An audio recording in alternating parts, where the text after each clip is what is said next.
fascinated by a question, and I know I'm not the only one. And that question is, what should economies be aimed at? Well, I studied economics at university 20 years ago, and we never actually asked that question, even though it seems like a very fundamental one, because the answer was a given. It was economic growth. Over the past years, though, economic growth has had a good ride. Since 1970, it's quadrupled. And if you believe mainstream predictions, it's set to quadruple again by 2050 on the global scale. So economic growth has been doing very nicely in the long-term big picture. And yet, there are some things that we fundamentally care about that aren't coming along with it. And there are three I want to highlight. One, deprivation. Secondly, degradation. And thirdly, inequality. More and more social commentators are talking about the rise of inequality and the importance of tackling it.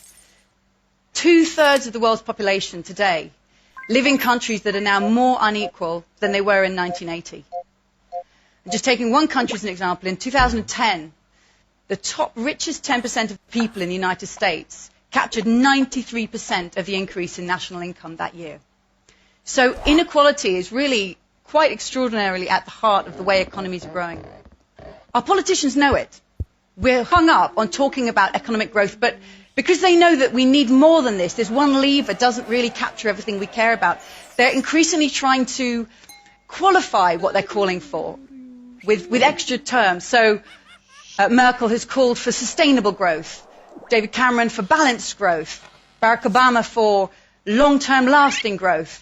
Barroso wants the EU to have smart, sustainable, inclusive and resilient growth. And all these terms, I mean, sometimes I feel like I'm walking into a New York deli bar.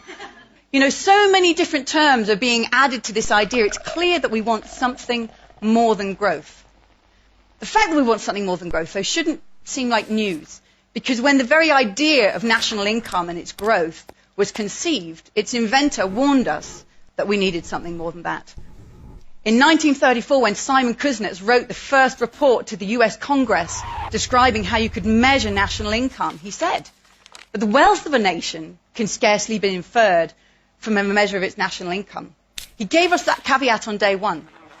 And no wonder our politicians are searching, grasping for the language that they need to describe where we're trying to go, because growth isn't enough as an idea of what we're trying to achieve.